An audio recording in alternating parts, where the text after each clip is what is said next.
ప్రతిరోజు మెడిసిన్ వేయాల్సిందే మనం, ఒకరోజు కూడా ఆపకూడదు. అలాంటిది నేను 25 రోజులు మెడిసిన్ ఆపేసానండి నేను.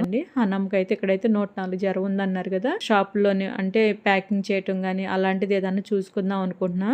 ఒక ఉదయం నుంచి మధ్యాహ్నం వరకు, లేదంటేనే మధ్యాహ్నం నుంచి సాయంత్రం వరకు అలాంటి పనులు ఏదైనా చూసుకుందాం అని చెప్పి వాటి కోసం నేను ట్రై చేస్తున్నానండి.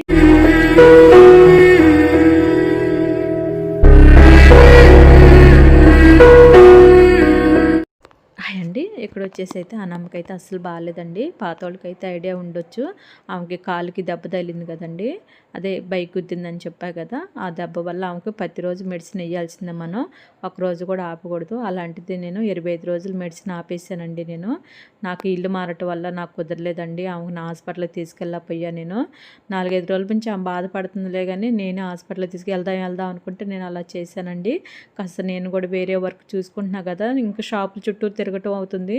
నేను కూడా వేరే షాప్లోకి వెళ్దామని చెప్పేసి ఇక్కడ దగ్గరలోని, అంటే మన ఉదయం నుంచి సాయంత్రం వరకు కాకోకుండా ఏదన్నా షాప్లోనే అంటే ప్యాకింగ్ చేయటం కానీ అలాంటిది ఏదన్నా చూసుకుందాం అనుకుంటున్నా.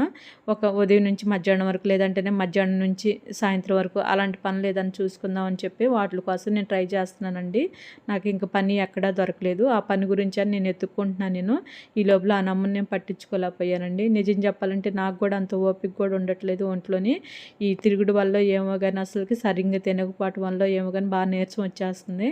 నిజం చెప్పాలంటే ఇక్కడ వాయిస్ కూడా ఇవ్వాలంటే కూడా నాకు కష్టంగానే అనిపించింది. అసలు వీడియో కూడా తీయకూడదని అనిపించింది. సన్నీ తీయలే మమ్మీ, ఏమైతే అన్ని సెకలు తీసాం మేము.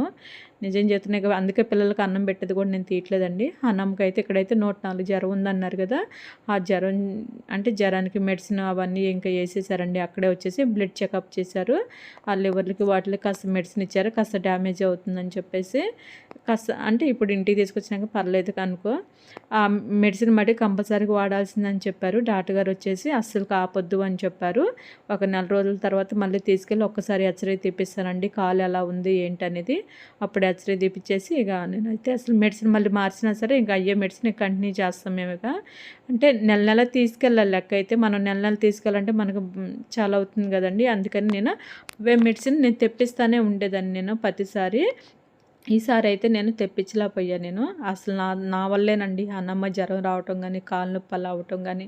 ఎందుకంటే నేను పట్టించుకోకుండా నేను నా పనుల్లో నేనుండి, ఇటేం బుడ్డి పిల్లలకు బాగాలేదా, వాళ్ళ పనుల్లో తిరగాల, నేను నా పనులే చూసుకోవాలా, ఇంట్లో చూసుకోవాలా, మళ్ళీ పిల్లలకి వెళ్ళి అన్నం పెట్టుకోవాలా, పిల్లలకు అన్నం పెట్టుకొని పిల్లల్ని హాస్పిటల్కి తీసుకెళ్ళి ఇవే సరిపోతుంది నాకు. ఇంకా అన్నమ్మని నేను ఇంక పట్టించుకోలేకపోయా. అందువల్లే ఆ నమ్మకం అలా అయిందేమని అనిపించిందండి. నిజంగా ఈసారి చాలా అంటే చాలా జాగ్రత్తగా ఉండాలి.